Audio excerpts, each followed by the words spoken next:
Nos, üdv! Ma meg szeretném mutatni, hogyan modoljuk a Content Warningot úgy, hogy több játékossal is tudjunk játszani. Ehhez nincs másra szükségünk, mint egy Steam fiókra, rajta a Content Warninggal, és kezdjünk is bele. Nem lesz másra szükségünk, mint az R2 modmára, ami egy mod manager több játékhoz is. Mi most a Content Warningot fogjuk használni. Ezt a Thunderstore oldalán tudjátok elérni, link a leírásban azt hiszem. Itt a manuál downloadra kell nyomni, és azt is fogja tölteni magát. Most én ezt ki is tettem egy mappába az asztalra, itt pedig annyit kell vele csinálni, hogy kinyitjátok, kibontjátok szépen, akár a beépített Windows-os kibontóval, akár WinRAR-ral, akár 7-Zip-vel.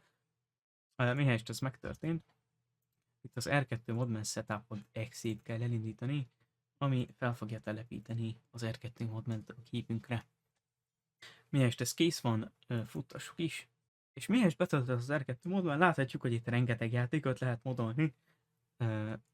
Például itt van a Content Warning City Skyline 2, avagy a Lethal Company, legyen amit akartok. De nekünk most a Content Warning kell.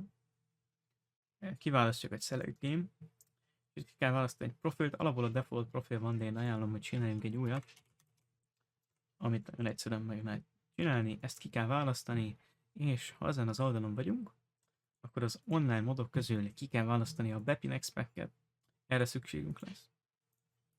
Illetve a demonstráció céljából a Virality-re lesz szükségünk, ami engedélyezi, hogy több játékos is tudjon játszani egyszerre. Ezeket, hogyha letöltöttük, akkor itt megjelennek. Most, hogy ezt megtettük, indítsuk el a játékot a startmode.com-val.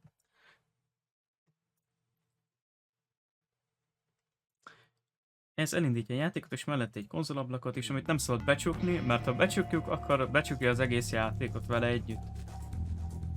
Nos, itt vagyunk a játék menüjében.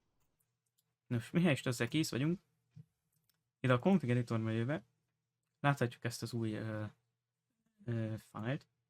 Ezen belül tudjuk átállítani a letöltött modunk beállításait. Itt például azt lehet beállítani, hogy maximum hány játékos legyen, ezt most én átállítom 8-ra, illetve hogy be lehessen lépni a játékba azután, hogy ez már elkezdődött, illetve egy voice fix van még itt, most mentsük el, és ezután már teljesen működőképes a játékunk.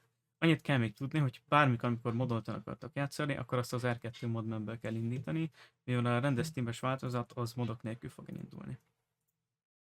Ezek mellett itt az online-nál még több modot le lehet tölteni a játékhoz, amik különböző funkcionalitással egészítik ki. Itt van például ez, ami több szint ad a karaktereknek.